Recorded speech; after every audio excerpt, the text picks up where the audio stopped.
Hello अस्सलाम वालेकुम my YouTube family. आप सब कैसे हैं? मैं भी ठीक हूँ, आप लोगों की दुआओं से, आपके प्यार से, आपकी मोहब्बत से। आज हम बात करेंगे घोंचू पे और नागिन पे और नागिन की माँ पे।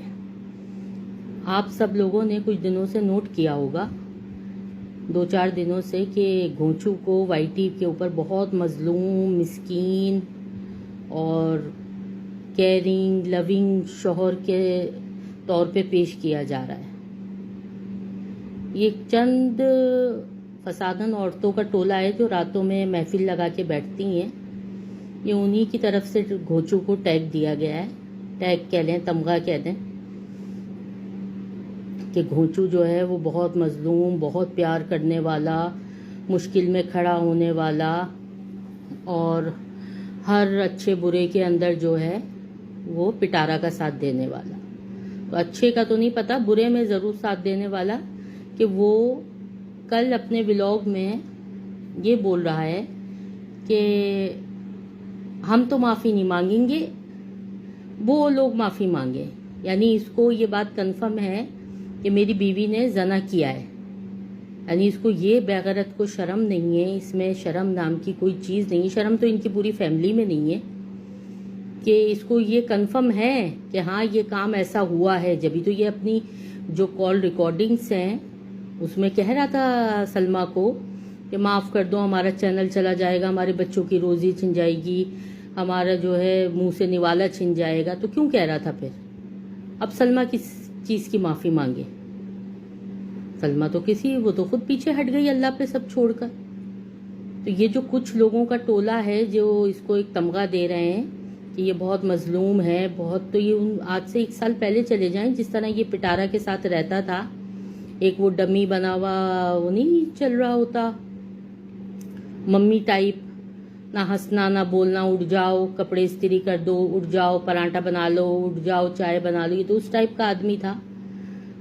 आप लोगों को मैं सच बताती हूँ ना, आप लोगों को मैं इसकी हकीकत बताती हूँ। इसकी हकीकत ये है कि जब तक ये पिटारा का चैनल है, जब तक डॉलर हैं, तब तक ये पिटारा के साथ है। ना इसको पिटारा से कोई इंटरेस्ट है, ना अपने बच्चों से कोई इंटरेस्ट है। ये जो व्लॉगों में इसमें बोलता है, तो यह आप लोग भी सब जानते हैं, वाईटी वाले, आज 2 साल हो गए, कि ये कितनी अपनी बच्चों से मोहब्बत करता है और कितनी पिटारा से करता है। एंड ऑफ द एंड में आप लोग खुद देखिएगा कि ये किसके पास होता है। ये सिर्फ अपनी कौसर के ही पास लौटेगा वापस। अगर ये वाईटी पे से अगर सितारा डिफेम होती है, व्यूज़ गिरते हैं, तो इसका एंड जो है वो घोंचू का जो है वो मुस्तकिल जो पनागाह होगी वो सिर्फ कौसर होगी। कौसर का तो कार्ड खेला गया था, अब नहीं आ रहे हैं पिटारा को व्यूज़। कौसर का कार्ड का भी लोगों को पता चल गई है हकीकत, क्योंकि वो कितनी सच्चाई है वो तो कभी कभी यूज़ होती है जब ज़रूरत पड़ती है, उससे पहले तो यूज़ नहीं होती वो। और जब घोंचू को व्यूज़ नहीं आते तब वो गांव जाता है। अब 4-5 महीने के बाद या दुबई के टूर से के बाद जो है वो चैनल पे व्यूज़ नहीं आएंगे तो वो वहाँ पहुँच जाएंगे गांव। 4-5 गानों के क्लिप डालेंगे, थोड़ा सा लैला मजनू वाला सीन क्रिएट करेंगे, फिर वो वापस आ जाएंगे जब से ही पिटारा का ऑर्डर आएगा। वो तो पिटारा के ऑर्डर पे चलते हैं ना, रिपोर्ट है ना वो। पिटारा तो आदि अपने ख़ानदान को रिपोर्ट की तरह चलाती है। वो बताती हैं रोज़ाना, डेली रात को, कि सुबह में पूरे ख़ानदान को कि ये व्लॉग आने चाहिए और इसमें मेरी ये फेवर होनी चाहिए और मेरी ये बात होनी चाहिए और या ये बात नहीं होनी चाहिए, वरना मैं डिलीट करा दूंगी। पावर रखती हैं ना भाई, पावर रखती हैं, डॉलर कमा रही हैं, 8.5 लाख सब्सक्राइबर हैं, कुछ तो फ़ायदा होगा ना। तो यही फ़ायदा है कि उंगलियों पे जो है ख़ानदान वालों को नचा रखा है, और वो नाचते भी हैं। वो जब तक कोई बात ऐसी लीक नहीं करते जब तक इसका ऑर्डर ना हो। हाँ, कुछ इसके ऐसे फैमिली वाले हैं या पड़ोसी कह लें जो बातें लीक कर देते हैं कि ये ऐसा था, इनका बचपन इस तरह गुजरा, या इनकी शादियाँ कैसे हुई, 1 हुई, 2 हुई, 3 हुई। ये सब इनके अड़ोस पड़ोस वाले और महल्ले वाले वो बता देते हैं किसी ना किसी। उनके हालांकि उनके पास चैनल नहीं होते, लेकिन वो हमसे राब्तों में फ़ोन पे रहते हैं तो वो पता चल जाती हैं बातें इनकी जो अंदर चल रही होती हैं। एजाज शाह जो हैं उनका भी एक नमूना ही है। वो ना खुल के, वो कहते हैं ना एक मिसाल, ना वो खुल के सामने आते हैं ना छुपते हैं, बस वो आते हैं, एक परछाई दिखाते हैं, कोई शोशा छोड़ते हैं, निकल जाते हैं। अरे बेटी है तो क्लेम करो, वीडियो बनाएंगे, इंस्टा पे गिफ्ट लेंगे, उधर फेंकेंगे, फिर कहेंगे मैं दूसरे की बर्थडे पर। तो वो एक टोपी ड्रामा शोशा टाइप सा है, उसका तो मुझे कुछ समझ ही नहीं आती वो बंदे की क्या हकीकत है, क्या सच्चाई है।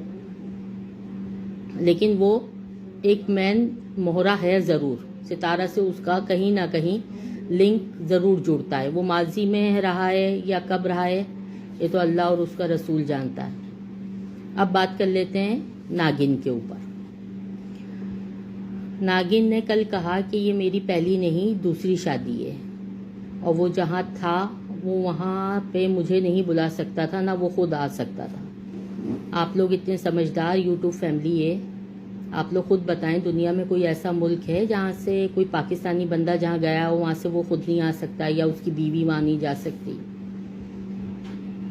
अब उन्होंने उसके बाद एक शोशा छोड़ के वो गायब हो गई, बस उसके बाद उन्होंने कोई इस पे नहीं कहा कि अब दूसरे दिन फिर 2 लाइनें वो अपनी माँ की तरह कहेंगी और फिर गायब हो जाएंगी। तो आप लोग भी समझदार हो, आप लोगों को पता है कि दुनिया में एक जगह जो है वो यही जेल ही है, उसके अलावा वहाँ पे ना तो कोई जा सकता है और ना वहाँ से कोई अपनी बीवी को बुला सकता है। तो ये तो इन लोगों के ख़ानदान का काम है कि शोशा छोड़ दो और दूसरे दिन के लिए फिर एक इंटरेस्ट छोड़ दो कि आके जो है दोबारा देखा जाएगा कि अब आगे 2 लफ्ज़ क्या बताए जाएंगे। ऐसी इनकी माँ का है, वो दुनिया जहाँ के मुर्गी बिल्लियाँ पौधे दिखा देंगी, फिर उसके बाद जो है वो 2 लाइनें छोड़ के चली जाएंगी कि हम 2 बहन भाई थे, वो नानी के पास पले और हमने बहुत दुख तकलीफ़ें सही, चले अब मैं कल बताऊंगी।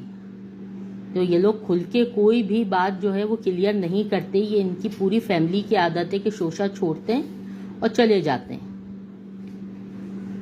तो आप लोग भी समझदार हैं कि दुनिया में मैंने तो इस तरह की कोई फैमिली नहीं देखी जो इस तरह की बदनाम ज़माना फैमिली हो। ये यासीन फैमिली जो है, इनके चचा वो रईस अनवर, मामून और डीडी और वो बाबर, कोई भी इनके यहाँ मर्द ऐसा नहीं है जिसे आप कह सकें कि हाँ ये मर्द कहलाने के लायक है। बाकी आप लोग खुद समझदार हो, आप लोग देख रहे हो दिन भर इनके नाटक और जो इनके शोशे चलते रहते हैं, टोपी ड्रामे। और मैं आप लोगों को जल्द इनकी और भी हकीकतें बताऊंगी। आप लोग मेरे चैनल को लाइक करें, सब्सक्राइब करें और शेयर करें। मुझे आप लोगों की सपोर्ट की बहुत ज़रूरत है।